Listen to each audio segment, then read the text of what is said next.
Hey everyone, welcome back. It is time for another wrestling review. That's right, guys. We are doing Impact today. Impact's final show under the Impact brand, Impact Final Resolution. As you can tell by our shirts, I got Impact on mine and he has TNA on his, which we We picked both up. have New Japan. Yeah, actually, yeah, we do. I can't really tell on the camera, but there, right there. The Lion Mark logo. There. Okay. But yes, we are doing Impact's Final Resolution, the last show under the Impact brand. We went to the show the other night and it was a good time. Nice arena. Little bloody hot in there though. You went there? I wasn't there. No, where'd you get the shirt then? A store? Some store. This wrestling store? Mississauga. Shout out to Mississauga those wrestling store? loaded buffalo potato chicken skins, whatever they were. Shout out to Kelsey's, not a sponsor, but we'll take you as a sponsor. We'll take definitely. You still got the stamp on your hand. Yeah, it's one of those things. Yeah, mine's gone. Yeah, But I never scrub the back of my hand, and I always end up with whatever's there still there. yeah. But let us get right into the show. With me once again, we have Campo.Reviews, the man who reviews movies, TV shows, wrestling. He's got some hockey videos out as well, all on his channel. I'll leave the link to his channel down in the description box below. But before you go and do that, make sure you throw a like on this video. If you throw a like, you throw a share, comment, subscribe, all that good stuff. Let us end the year on a positive note. Let us grow this channel so next year we can throw out more wrestling content for you. So first things first, we'll talk about the show yesterday. We'll do a little side note. What'd you think of the arena? It's horse shit. You didn't like the arena, eh? No, of course I don't. Listen, how many wrestling shows have I gone to in my life, and how many years has that consumed? So I've been to Air Canada Center, Air Canada Center. Oh, sorry, Scotiabank. I will be Rico or Coca-Cola Coliseum, and now Coca-Cola Coliseum again. So like actual arenas. Yeah. And then this felt like a high school gymnasium. It wasn't even a gymnasium. It was literally just a room that they put chairs in. Actually, it was a small warehouse that they just put chairs in. Yeah. And like I wouldn't have cared at all with the way it's set up, because like I mean, I'm not upset, by the way, Impact, if anyone's watching this. The sight lines were good. Like, I mean, we were all close to the action, no matter where you were. If the guy in front of me wasn't like 800 feet tall, I would have had the most perfect view ever. But also, I didn't really care because I could still perfectly see. Yeah. And I preferred standing when I started standing, to be honest with you. Yeah. Yeah, we started standing more towards the end of the show. And also for one whole match. Was it Tommy Dreamer? Yes, Thomas Dreamer. Dreamer. The thing that bothered me was getting to the bathroom. Yeah.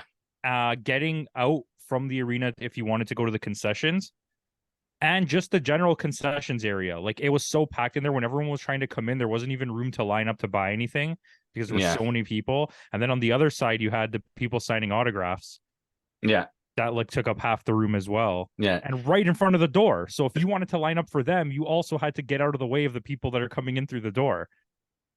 Yeah, because we sat outside. We sat in the car for about a good 20 minutes before we actually saw the line starting. Genuinely, I feel like you weren't paying attention. It was more than that. It was like almost 40 minutes we sat in the car. Really? Yeah.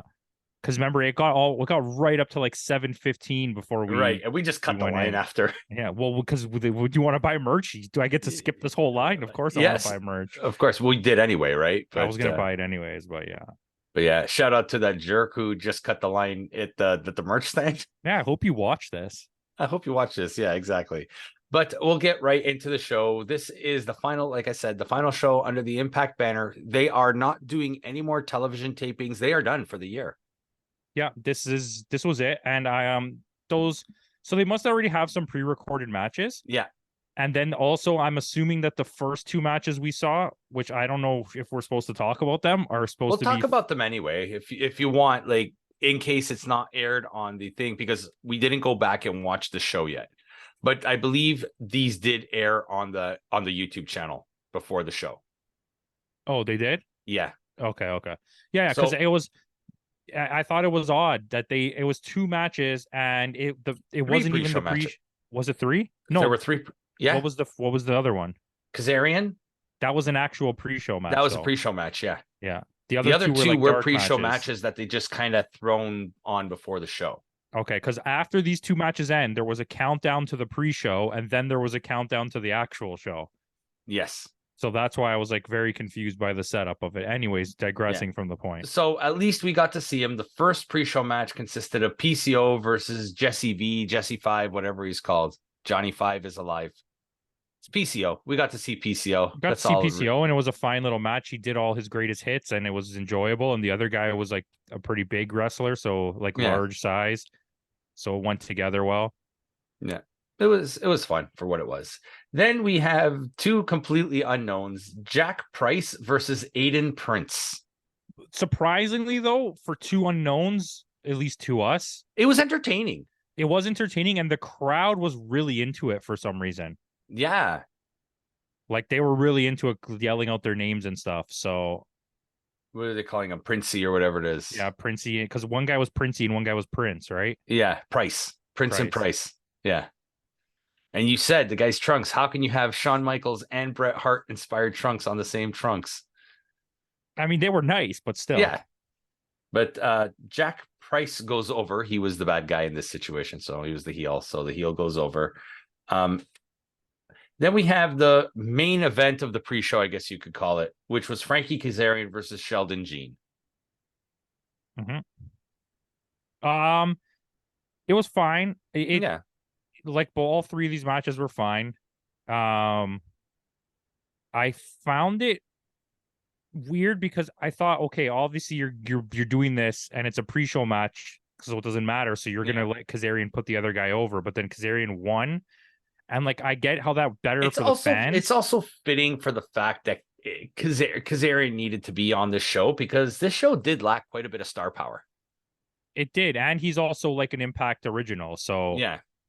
Having him be on the show, it was like it meant something, and I get it, and I'm not like against any of that. I just think you had two options: you use him to put over the new guy, or you use him to, or you're getting the fans happy, which clearly the fans wanted him to win. Yeah, the fans were clearly behind Kazarian. So Kazarian does go over. Kazarian gets the win. With that, we start the countdown. One thing that was really off-putting, once the show starts, you could hear the announcers just not through the speakers, but you can just hear them talking loudly. Well, you could just hear Molly Ringwald talking. Yes, Molly Ringwald, Matt Raywold. Yes, you couldn't hear the other guy at all. No, but you could. There was a lot of points. Anytime the crowd quieted down, you could hear him. Yeah, which this is gonna play into our WWE.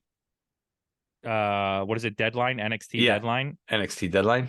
I think because there's a lot of things here that I noticed that I didn't maybe pay attention to at the other shows I went to. Also, maybe because I was very drinking at those ones and not at all at this one. But there are clearly moments when the crowd absolutely goes quiet. Yes.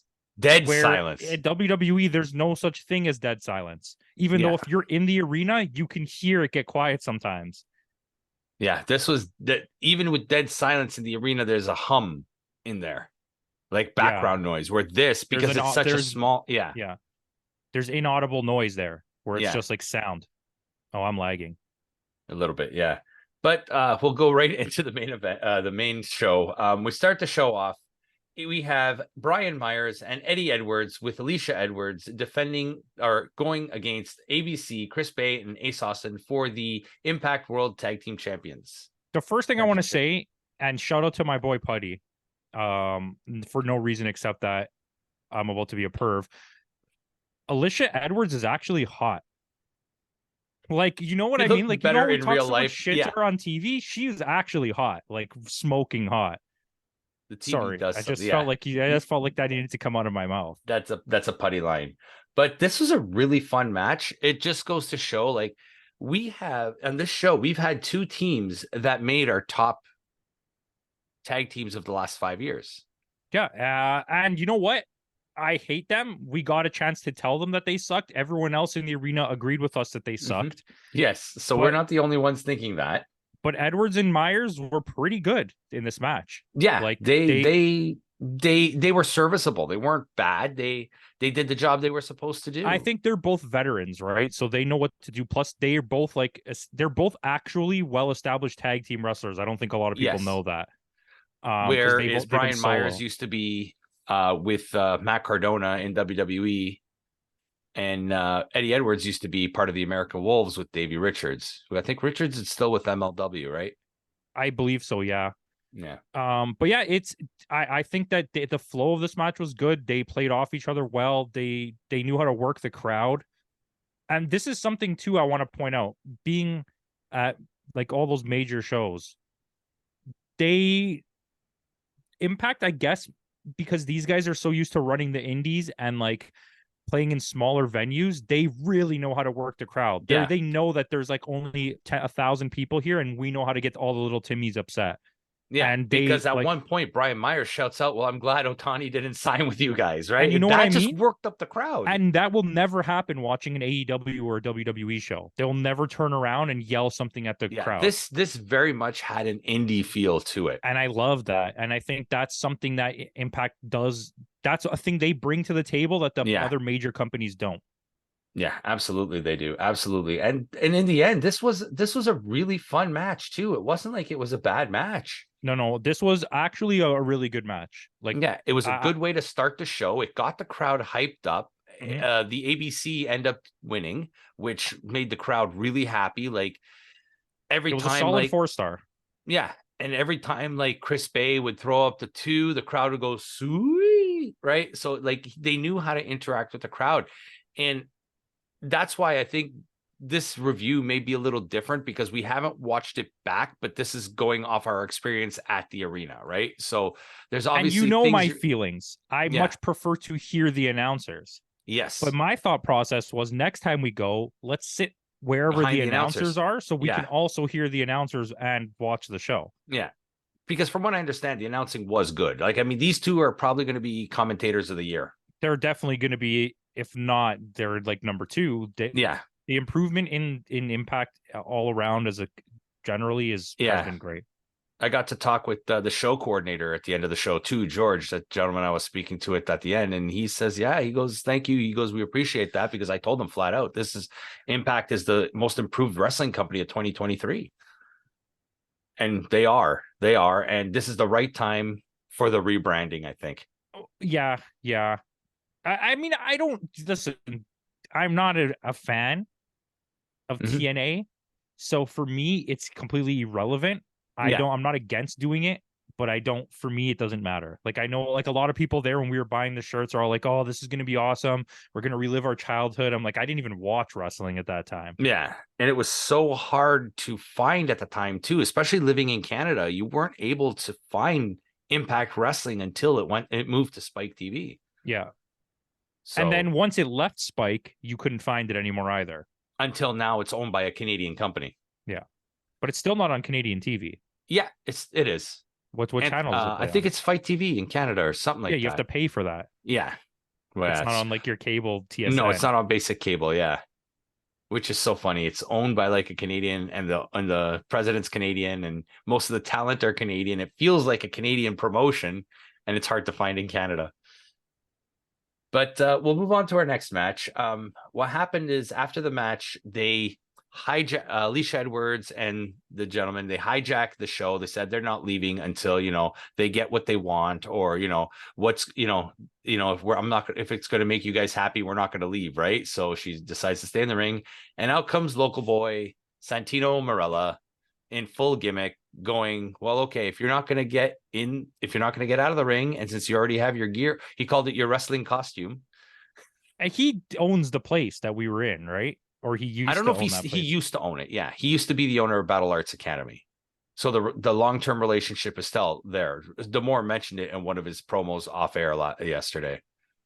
But yeah, he goes, we're going to have a match against a local favorite, Jody Threat. So Jody Threat comes out, and we have our second match, impromptu match of the night, which was Alicia Edwards versus Jody Threat. Again, just to throw some local talent out there, I think. And it's fine. I mean, Yeah, it was a sellout. It was Like completely it was more packed. than a sellout. Let's be I think honest. they oversold I, some tickets. I Yeah. asked you in the car. I'm like, is this the kind of show that would oversell? Because I didn't want to get in that huge line and then get in last and not get a seat. Right? We Yeah. ended up getting in early, but we got Or really else, good seats. we wouldn't have We would have been gotten this. standing the whole time. Yeah. But you could clearly tell there was about like 50 to 80 extra people in there that they didn't Yeah. have seats Seating for, because you could hear one of the backstage hands behind us saying, "We got to get more chairs." And they brought out everything they had left, and it still wasn't enough chairs. Yeah. So, but I mean, it was a fine match for what it was. Jody Threat, she goes over. At one point, they kick Eddie Edwards and Brian Myers out from ringside because they were getting involved with the match. And I mean, Alicia Edwards, she's not like, I mean, we used to not like her, but she seems okay in the ring. Like, she's Yeah, not. well, the last match we watched with her, she was also good. Yeah. We both said she was pretty good. So I think sometimes it's the talent she's up against but then again, Jody Threat is also a veteran in the industry. She's been around a long time, and she's good. And I think the thing that about Edwards that we overlook a lot is that for a person as small as she is, yeah, she's tiny. She's far better at using the ring, like ropes, turnbuckles, everything, than like an Alexa Bliss is or a Liv Morgan. She's more comparable to me in terms of character and style. She's more comparable to like a Carmella. Yeah, that's fair. But like Carmella also struggles to run the ropes. Whereas Alicia Edwards did it very well. Yeah, she was really good at running. So was Jody Threat. And Jody Threat's also not very big either. Yeah. Well, you'll see when we get to the Jordan Grace match, Jordan Grace was running through the ropes like she was Moose or something. Yeah. That was crazy. And she's literally like 4 feet tall. Yeah, she's 5'2", I think. Like, she's very, and to see them in person, like, we walked by Deonna Purrazzo. And she is like, what, 5'2", 5'3"? She's not tall at all. She looks, maybe she isn't actually, but in terms of like physical body height, or like maybe it's the length of her legs or something, she looks a lot taller than Jordan Grace. Yeah, but they're like, about the same height. Maybe they're about the same height. Also, Deonna Purrazzo, very good looking in person. But I digress. Yeah. Ace Austin, very good looking in person. And he's only like our height too. He's not. Yeah. I mean, like, I think in the general wrestling world, their height is not something very common anymore. Like most of the people are 5'8" to like 6'2". Yeah. Then you have freaks like a Drew McIntyre or a Moose even who's Moose was very large. He's a large individual. But yeah, this match was like a whatever match. The crowd was into it. Every time they threw someone out there from Toronto, everyone loved it. So yeah, even at the end, she does the 4-1-6, like she goes for instead of how Ray does the 6-1-9. She did threw it out. Shout out to this, even though technically we were in the 905. Yeah, we weren't even in Toronto. No. But I mean, they put on actually a match that went on a lot longer, number one, than I thought it was going to. Yeah, it went 8 minutes. It was pretty for a women's match. That was pretty long. But I thought it's an impromptu match throw out just to let Edwards get the crap kicked out of her. It actually like went on, and I was like, okay, they like did a lot of work. There was a lot of running. They jumped through the ropes a few times. Yeah, there was that moonsault. Jody did that moonsault from the top turnbuckle to the outside onto Edwards. Like. Yeah, good match. It was a good match. Good little match. And we got to see Santino, and he said his catchphrase. Can you tell us? Can you tell the people? He goes, "You son of my gun." Oh, it was so nice. I can't say that for some reason. Like he goes, or you can go out like the way an Italian grandfather would go though. That's like one of my favorite things that he does. Yeah, when he does the "you son of a gun," John Cena, I yelled it out. Yes, I have the video. Was I in it? Yeah.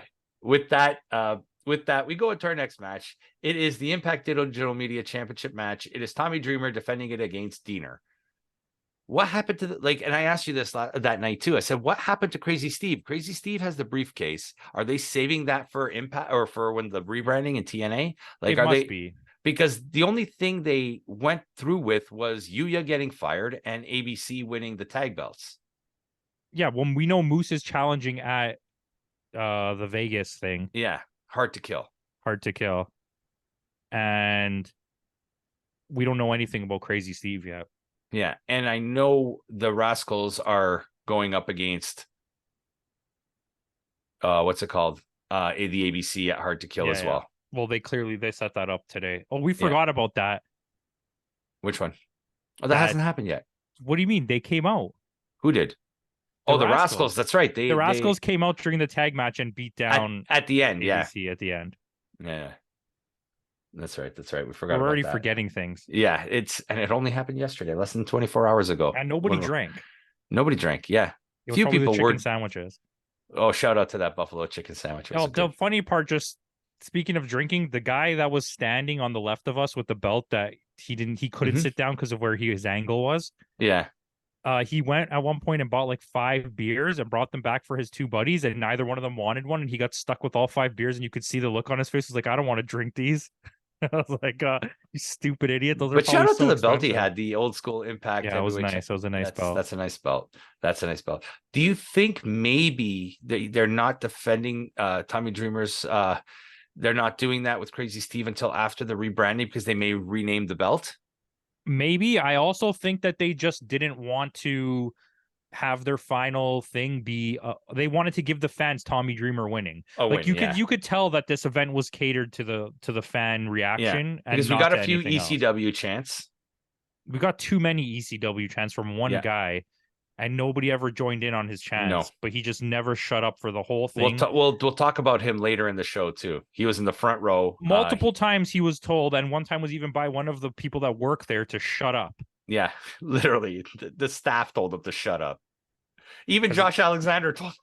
Yeah, it was. He was. We'll get into that later in the show, but yeah. But Tommy Dreamer, Diener, I wasn't expecting much from this match because I'm not really a Diener guy, but it was a good match too. Like, for Diener against Dreamer, it was a good match. It wasn't like a really good match by any standards. No, but I mean, but for those two, how old is Tommy Dreamer now? Like the guy's got to be. There was 60, a few, right? There was a few really nice spots. 52, okay. He walks like a 60-year-old. Yeah, he's like at least double the weight that he used to be. Yeah. And it shows more live than it does on camera. Yeah, he's very large. Yeah. But he clearly, you could see he still works out his arms. His arms were still like jacked, but the rest of his body is just like completely out of shape. Yeah. Which I don't understand. What I refer to him is he's that drunk uncle at every Italian wedding that always wants to play fight you. Yeah, and you're just like, go away, Tony. Go. So anyways, it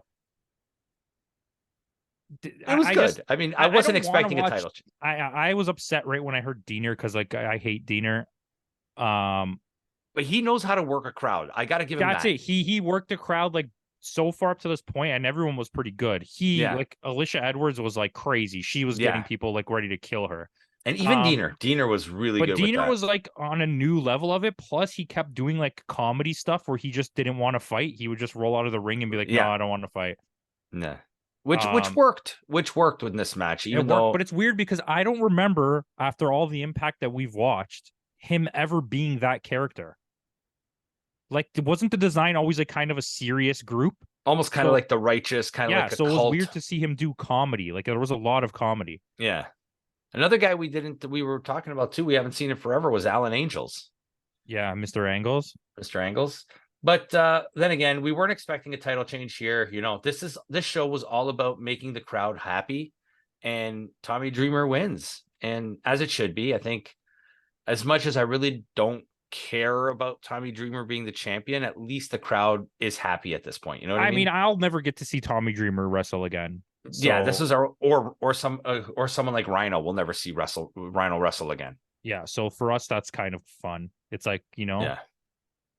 I mean, unless we go to one of the shows that they're going to be doing in the summer here. They said they're going to. It's possible, but they're looking at a bigger venue. There's no guarantee that either of those two guys are going to be wrestling that night. Watching Dreamer at this show and watching Rhino at this show would be the closest we'll ever come to something like an ECW show. Yeah. Is what I would compare it to. GC Dub.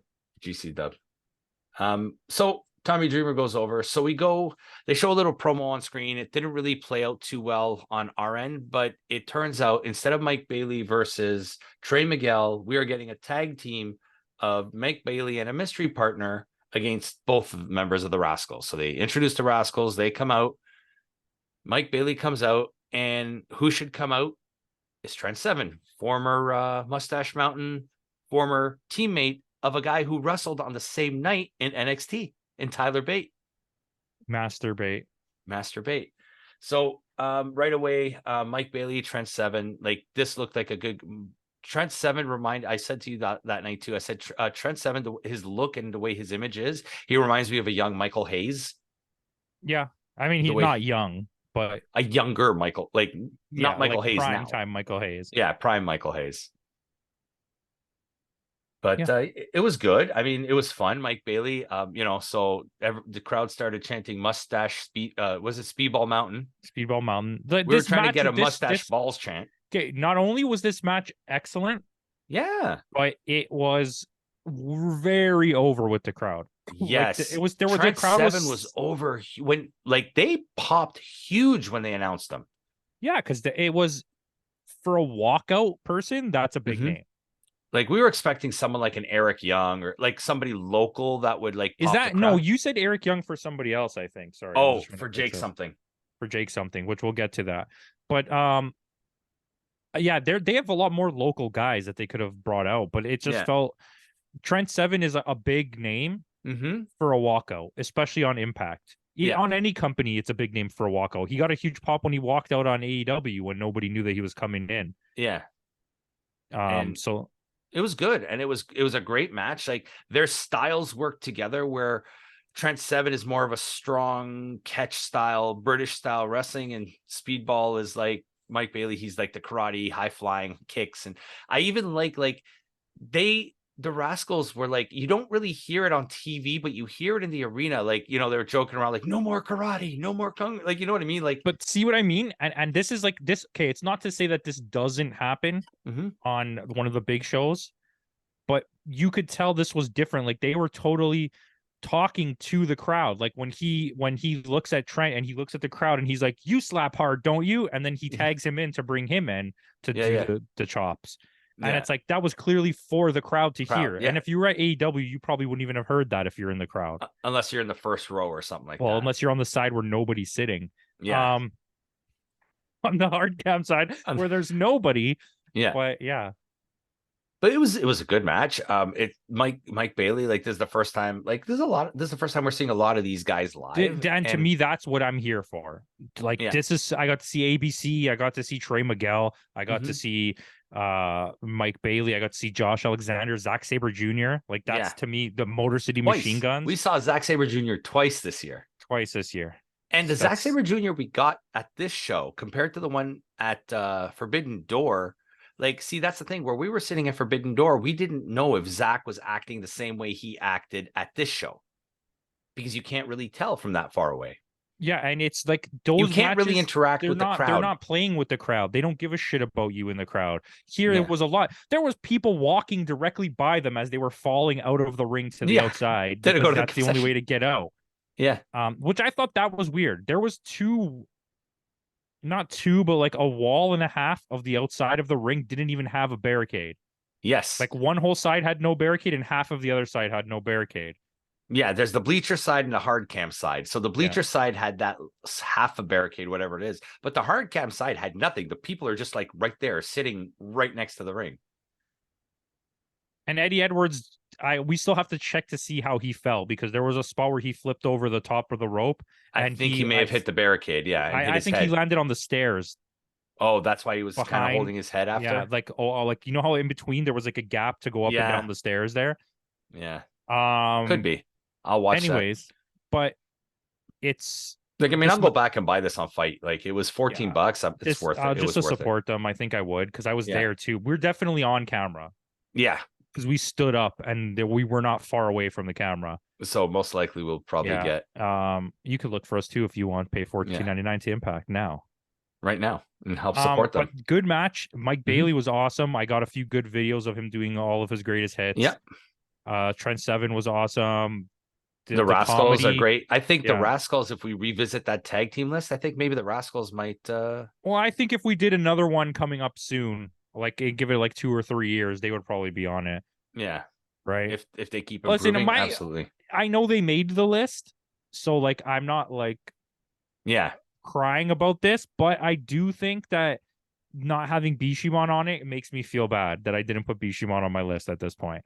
I'm just gonna say that out loud. But you watched the finals, I take it? I did not watch the finals, but I did watch the entire tournament so far, and they are clearly a good tag team. Yes. But I feel like just not having had them when they're healthy. Yeah. Like, but, I didn't even have them on my honorable mentions. No, you didn't. I was the only one that voted for them. I could have knocked off like one of those other teams. That's all right. Maybe not Roppongi. But anyways, shut up. But this is what subjective lists are all about. If you haven't watched it, I'll leave a link in the description box below. Go check out our greatest tag teams of the last 5 years. Yeah, and that's the way she goes. So Mike Bailey and Trent Seven go over, and after the match, Big Boy Scott D'Amore comes out to the ring, talking about how like somebody gave him a chance 10, 12 years ago, whatever it was, in that very arena when he started out his career. And, he mentioned him by his actual name. He mentioned him as Anthony Corelli. And he goes, we had to call him that because due to legal issues, but we took care of that because now they own the Santino Marella name. They don't own the Santino Marella name, but they own Santino. They own just Santino, yeah. Yeah. So what ends up happening is Trent Seven is your first official TNA signing. And I called it too when he walked out. I'm like, they're gonna sign him. Yeah, because I didn't know he was. I guess he's still a free agent, but he was. He's been. He said the other company was stupid enough to let you go, so we're gonna swoop you right up. Yeah, and it's good for him too. There was a period where everyone thought he was gonna sign to AEW or Ring of Honor, and he didn't. And then it was either Dragon Gate or Noah. Everyone thought he was going to sign there, and Noah didn't. Was one of the And then he must have been in Rev Pro, I guess, on like a pay as you go contract.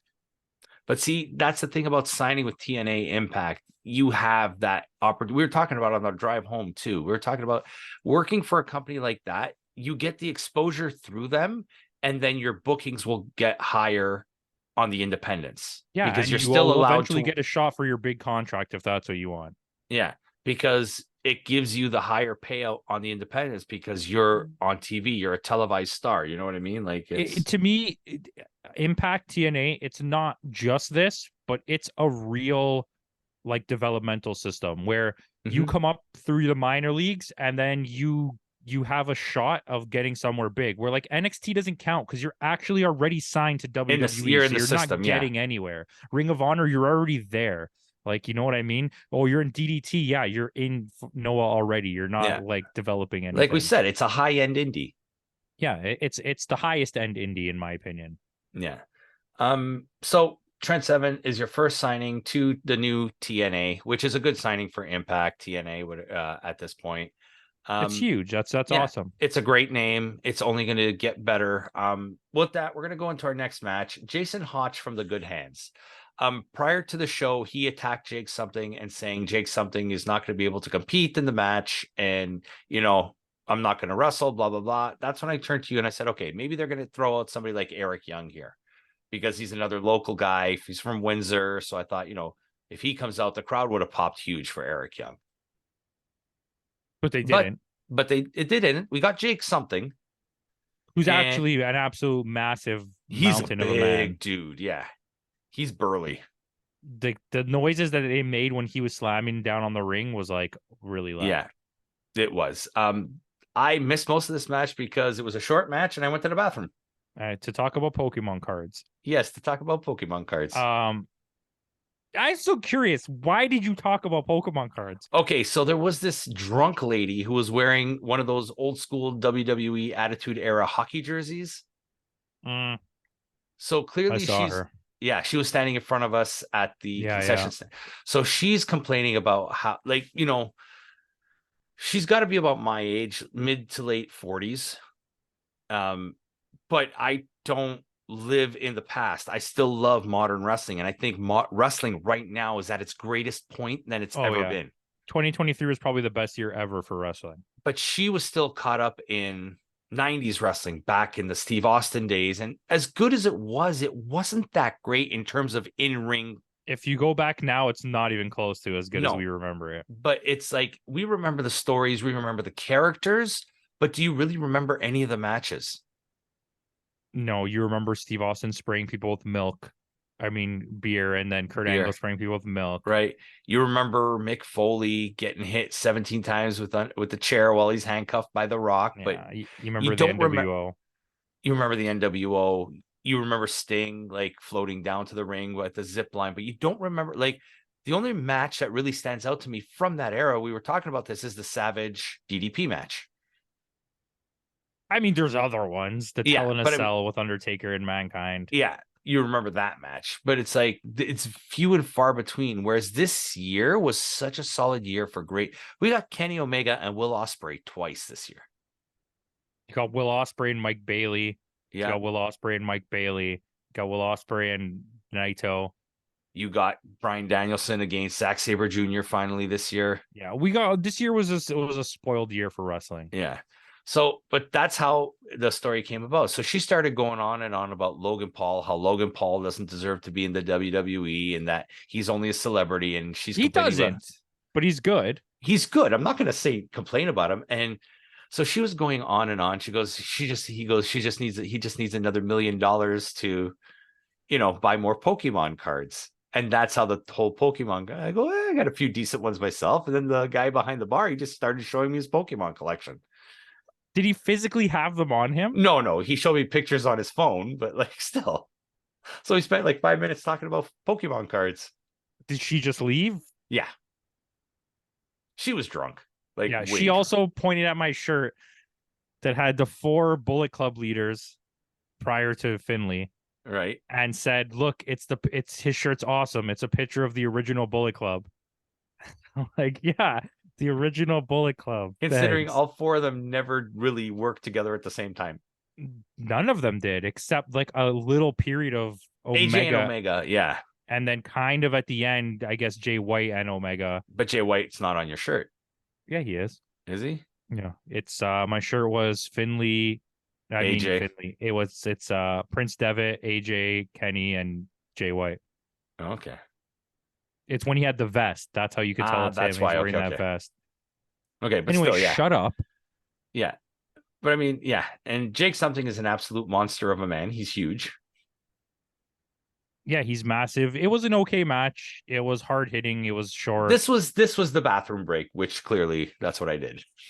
I actually made it all the way to the end. Yes. And the only reason I went to the bathroom when I did was because I was like, fuck it, I might as well just go now.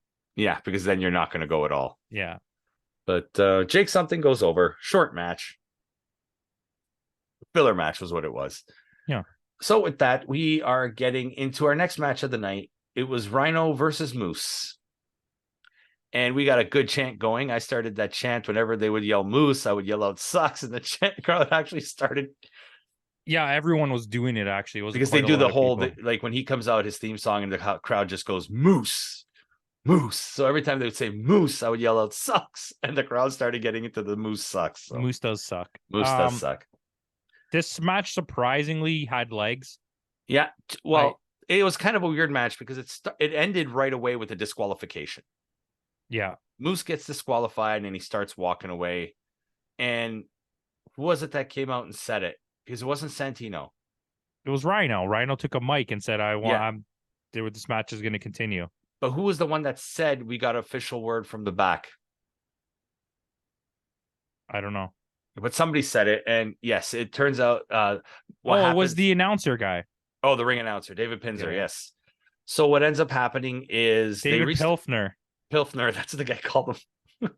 David Pilfner. Like, he's the only one who said it. So sorry, this guy at the show, he was something else. But what ended up happening was they restart the match, and if Moose were to walk out, he would lose his briefcase for the title shot, which is fair.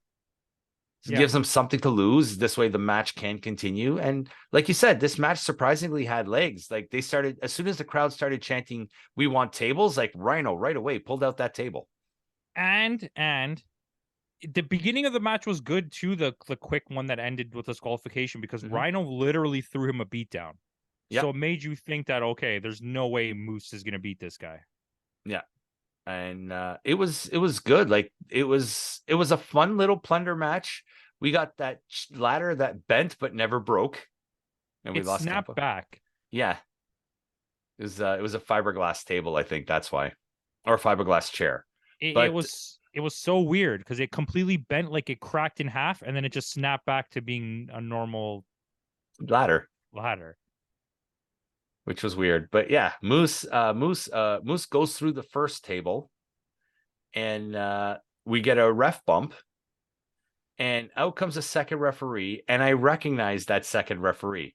I said the ref is going to go through the table because I recognize he's a local wrestler. His name is Reverso. Shout out to Reverso, who's also part of the ring crew at Impact Wrestling. I had a good 5-minute conversation with him as well. He got to fight both Yuya Uemura and he got to fight Kaito Kiyomiya. No, it's a lucky guy. Yeah. So good on him. Good on him. He goes, that's his claim to fame and his feather in the cap. So good on him. That show that I went to at the CNE a few years over the summer, I should say, a few months ago. A few years ago? Yeah, a few months ago. Feels like a few years ago, but a few months ago, back in August, when I got to see Yuya Uemura, it was against Reverso. So shout out to that guy. So when I saw him, I recognized him right away, and I knew that ref was going to go through the table. And he did. And sure enough, Rhino gored him through the table. Poor guy. He goes, yeah, it hurt. No kidding. Right. And Rhino's another one who's a lot larger in real life than he is on TV. Yeah, he's massive. Like wide. He looks like a car. Yeah, he's solid though. Like, I mean, like if I ran into him, I'd fall over. That's how. Yeah, well, I think a car would break if I ran into him. Yeah, but again, the referee gets gored through the table. That's when Moose takes advantage, puts Rhino through that ladder that didn't break, and Moose is your winner. You had to have at least one heel win, I guess, in this show because most of it was all face wins. Was. Yeah. Crowd didn't care for Moose winning.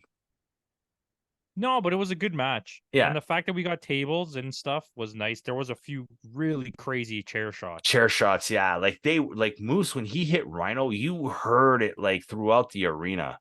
Yeah, the guy on the left of us was like, what the hell kind of chair is that? It was like loud. It was super loud. So, but I mean, we actually got a decent match out of Moose, so I'm not going to complain about that. So with that, we're going to our co-main event. It is Trinity and Jordan Grace against Deonna Purrazzo and Giselle Shaw.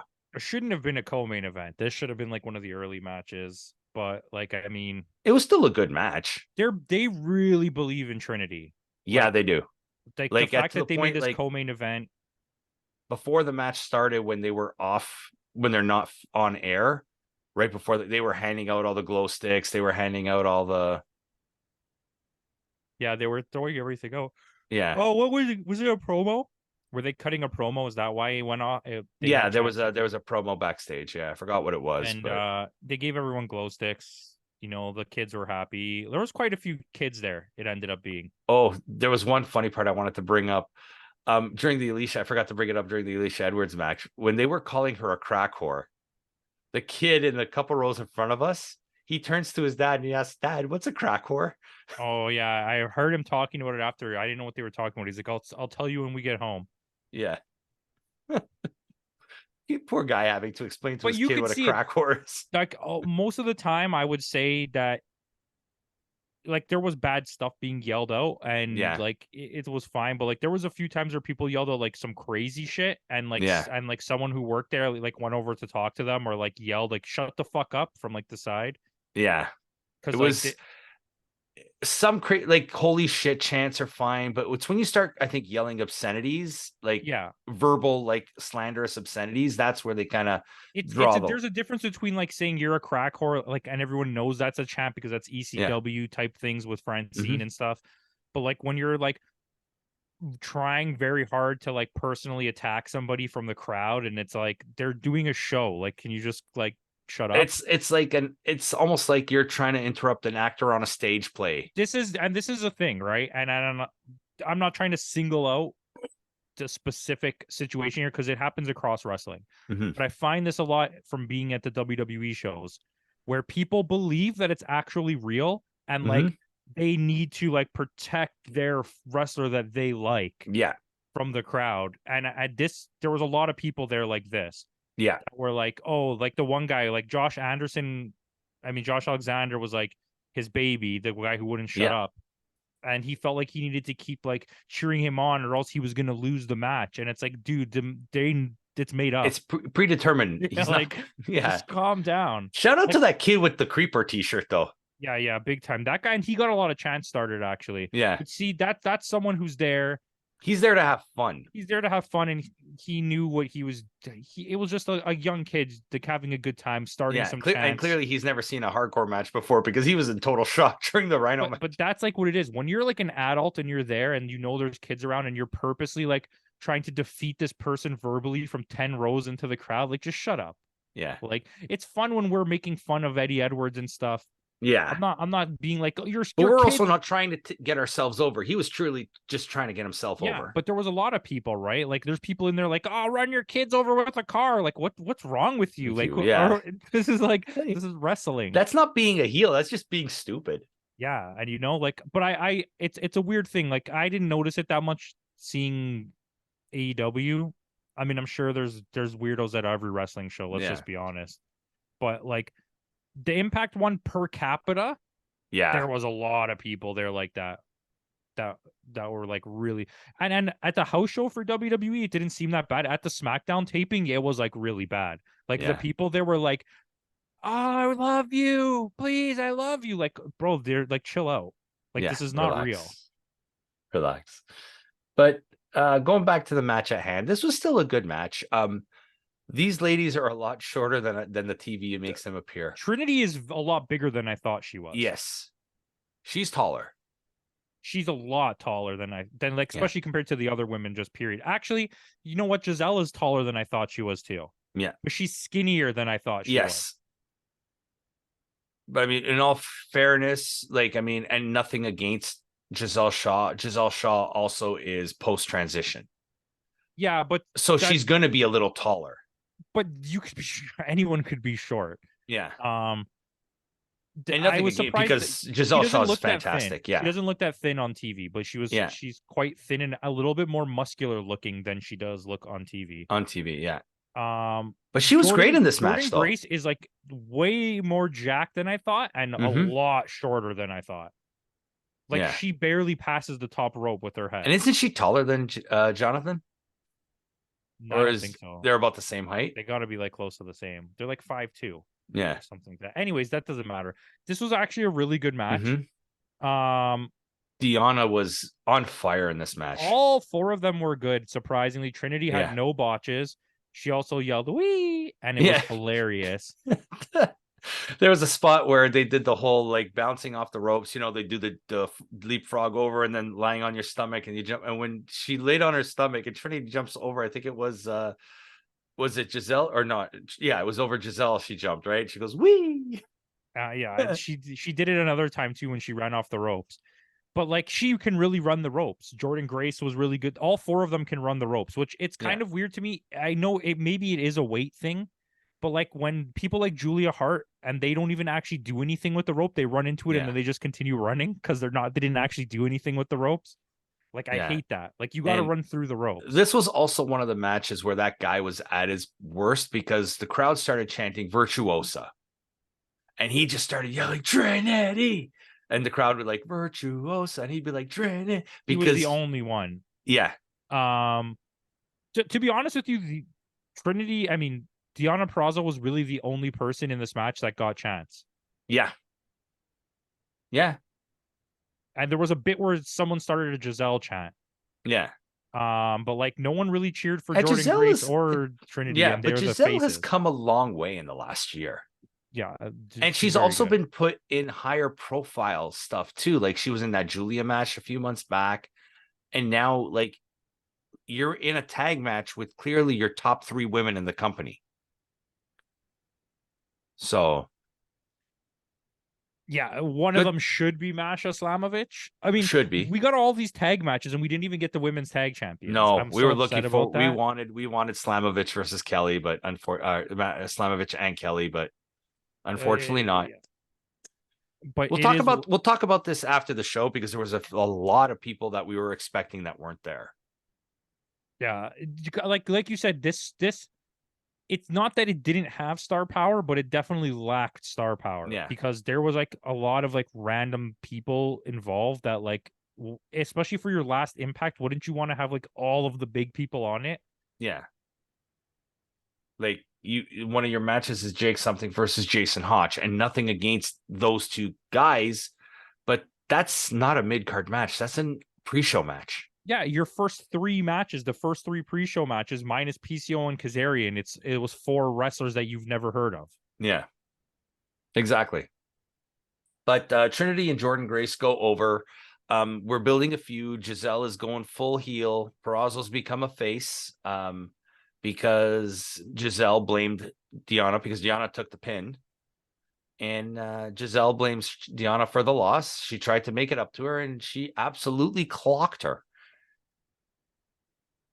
And good. There's a feud right there, and I don't mind that feud. I mean, I don't really want to see Giselle versus Deonna again because we already had that feud. Yeah. True. But I think they had to do something to turn Deonna face. That was like, but I like her as a heel. She works better as a heel, unless I hate to say it, is Deonna maybe on her way out? I know she won't go back to WWE, but could she be aiming for a Stardom run maybe? You can tell it's just maybe because maybe they're trying to throw money to get people because they are worried that they're going to lose Julia. Yeah. And you can slot her in there in Bella Mafia or whatever they're called. Yeah. And she will Donna Del Mondo. She'll fit in there like perfectly. Another Italian to replace an Italian, right? Yeah. And then it makes that's possible. But like they're in a weird place because if you look at what they're doing right now in AEW, because we're not going to get another state this year. So no. We had a little mini one after the Survivor Series review. They have pulled Riho back. Yes, Riho. And it looks like she's going to be back full time now. Mm-hmm. Also, if anyone has seen Yuka Sakazaki's last post, they've all been her celebrating with balloons, saying farewell, goodbye. So Sakazaki she's probably coming back. Yeah. They pulled Mariah May, and now there's big rumors that in the new year, in like January or February, they're going to bring Megan Bayne back. So that is official, Megan Bayne, because I just found this out today. We're getting Megan Bayne versus Julia for the New Japan Strong Women's Championship. Yeah, so there you go. So she's probably coming back to AEW full time. And then there's rumors that either Julia, or maybe at some point Deonna is going to get signed to AEW to bolster the women's division because their women's division is in a mess right now. Yeah. And especially now that Thunder Rosa and Jamie Hayter both still aren't back. It's like, it's pretty messy there. So, but if they manage to get all of those, that's already like one of the most stacked women's division ever. Yeah. Because like nobody's beating WWE. No. Their division is so stacked, they just don't know what to do with it. They just don't know what to do with it, but they have a lot of talent there. Yeah. But with that, we're going to go right into our main event. We are going to go, it's Zack Sabre Jr. and Josh Alexander against the Motor City Machine Guns. And this is where, like, as good as the match was, probably one of the best tag team matches of the year, that guy just chanting "walking weapon" even when Josh wasn't even in the ring. And Josh gave him his jersey. Yeah. At the beginning. I mean, listen, this is a thing. It's different when it's in a stadium. Yeah. Or an arena, but when you're in a little venue like this and you're the only person and you never shut up, everyone can see you and it becomes like the crowd is like turning on you, that one guy. Oh, and shout out to AliExpress CM Punk, who was digging for gold for a good 5 minutes. There was a guy, I'm going to call you out. I hope you watch this. There was a guy there in a CM Punk shirt with the CM Punk sideburns, like fully like trying to, he wanted to look like CM Punk. Like, he was trying very hard. Was literally picking his nose, and I'm not kidding. JD will vouch for this. Yes. For like 2 minutes straight, his finger was all the way up his nose, and then he licked his fingers.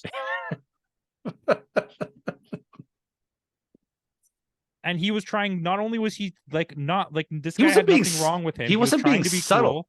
He wasn't being subtle about it either. Yeah, and he was definitely someone there. Nothing was wrong with him mentally. He was clearly trying to look cool. He was trying to hit on the girls that were around him. And he was wearing that stupid little hat with the propeller. Was he? Yeah. I didn't notice that. Yeah, the hat he was wearing was like one of those propeller hats. Why? I don't know. He's trying to stand out. He's the guy who's trying to get himself over. Yeah, that was weird. There was a few really weird dudes in the crowd that were like 25 to 40 with Low no budget Paul shirt White on that was that were sitting like behind. oiled up and muscular, and it was like, what are you doing here? Like, Yeah. are you trying to like hope that someone Oh, the guy sees with you the in the crowd? Hulkamania t-shirt and the There black was, leather but there vest. was more than that. There was guys Yeah. on the other side by the Yes. rampway that were look like that too. Yeah. Like maybe they're indie scene wrestlers and they're trying to get someone to notice them, but like I thought that, well, you're showing up to a wrestling show with basically no shirt on, and it's cold outside. It's wintertime. Yeah. Like, let's chill. Guy I next don't to know. us was cool. Yeah, the guy next to us, he was just like a chill dude. He's just a wrestling fan. He looked like Brody from Mallrats. Yeah, kind of. Yeah. And at Hey, the would end you of the like a show, he chocolate goes, covered pretzel? he even said at the end of this match, he goes, "That was a fantastic match." He was just there to enjoy the show. Yeah, the people in our Section. sitting section seem to be those people. Yeah. Like I think everyone there was just like, we're here to watch the matches. Yeah. We were in the right section to watch it. Yeah.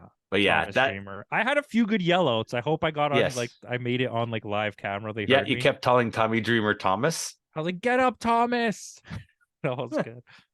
Yeah. But yeah, like I mean, but that's different. Like you said it once and that's it. You know what I mean? It's not like I was just trying to start a chant. Yeah, you just said it to be funny. Yeah. I said I had a couple other good ones. Yeah. But like you said, like the match, not to take away, this guy took away from it a little bit, but not to take away too much. He didn't take away from the matches. He just made it a really awkward experience, especially for all the people that were sitting directly around him. And he kept standing up. And if you're standing up in the front row, nobody behind you can see. Especially if you're holding a sign. He was holding a sign.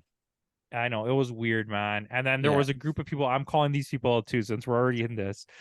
There was a group of people sitting at the front row again. That went to the concession stand 17 times. 2 guys, a woman and their kid. And their kid. And they kept getting up and walking to, like through the ringway to get to the concessions or the bathroom when they could have just went around. But they did it. They kept doing it. And it was like every 5 minutes. I'm like, how many times are you going to go buy popcorn?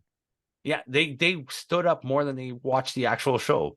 By the way, the dad or the husband was a Moose fan. So that explains a lot. Yeah, well, there you go. The wife probably was like, his favorite wrestler is Moose. And Eddie Edwards, probably. Yeah. It was right before you came back. Yeah. But, I mean, let's talk about this match because this was a fantastic match. This just goes to show why the Motor City Machine Guns were ranked so high on our tag team list. These guys as a team, they are fantastic. They know how to work together. They know they've been doing it for so long that like they know how to work, like double team moves in and out of the ring. They know how to like work the ropes while one guy's on the outside and the other guy's on the inside of the ring. You know what I mean? Like they did a really good job of selling things too. Like there was a point where Alex Shelley walked over to the wrong corner and was like, help me to like the crowd. Yeah. And Zack Sabre Jr. was like, ain't nobody gonna help you, mate. And it was that's the thing. Zach was playing the crowd like so good too. He's from all the wrestling shows I've been to this year, he is the best one ever I've seen at working the crowd. Yeah. It was crazy. And like he either got you so hyped or he would hear you say something stupid and his insult to you was better. Yeah. Like he dissed a few people. Yeah. Like, and the one loud chirpy dude said something at one point and Zack Sabre Jr. turned around and he's like, you don't even know what you're talking about. He's like, you're wrong. I can't remember what it was. It was like a comment that was like an incorrect thing. Like Zack Sabre Jr. had nothing to do with the thing that he called out. Like he thought it was Zack Sabre Jr. Yeah. Zack Sabre Jr. knows how to work a crowd. And it, like I said, it was a great match. I mean, other than like we said, that guy just chanting like for the 20 minutes straight, because this was a really long match. This was they were trying to give like heartfelt speeches and he was still screaming out walking weapon and like people were like, shut up. Yeah.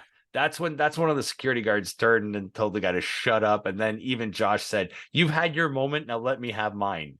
Yeah. Like and then the guy they're trying to give the retirement thing to David Pilfner. And Pilfner. He still kept making noise. Yeah. But I mean, clearly it's not David Pilfner, it's David Pinzer, but like Is David Pilfner an actual guy? No, there's nobody named David Pilfner. That's why they looked at him like he had 3 heads. Like He's a this. Spanx guy. He's Oh, it's good. Anyways, this was a really excellent match. It went long. It told a good story. It had Mhm. comedy. It was hard hitting. This is the funny part too. I like that the way when it ended, they were like, you could see maybe we're gonna get more team ups between Zach Mhm. and Alexander. Um, but they stopped telling us the storyline of breaking up the guns because they had no errors in this match where all the errors were on Yes, the other side where they kept they were accidentally hitting each other. flawless in this match. They never kicked each other once. Josh Mhm. Alexander clothesline Zack Sabre Jr. twice by accident. But then again, the final Impact show, the final match ever on an Impact show, you want to have as close to a perfect match as you can. You know what I mean? None of the let's just have a really solid tag team match. And tell us what match it set up for us at Snake Eyes or At whatever it's Snake called. Eyes, we are getting Will Ospreay against Josh Alexander. Excellent. And we are getting the return of Kazuchika Okada to TNA. Well, So I think that was clearly a plan. Like it's TNA, we got to get him back. yeah, Who else was there? in terms of Wasn't another like pretty big name in New Japan have a run backstage in TNA? Like was Ishimori, Taiji Ishimori, Ishimori? Yeah, yeah. Did the Evil Bone ever work in Soldier. TNA? Who did? Evil, did he? No, he was more Ring of Honor.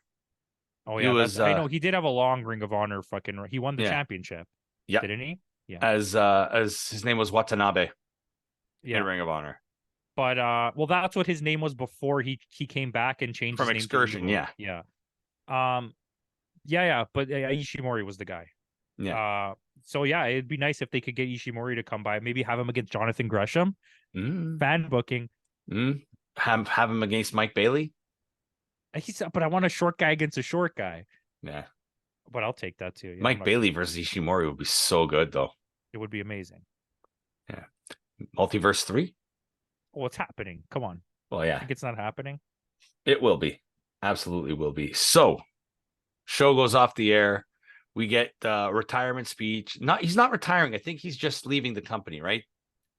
David Piffner. David Pilfner.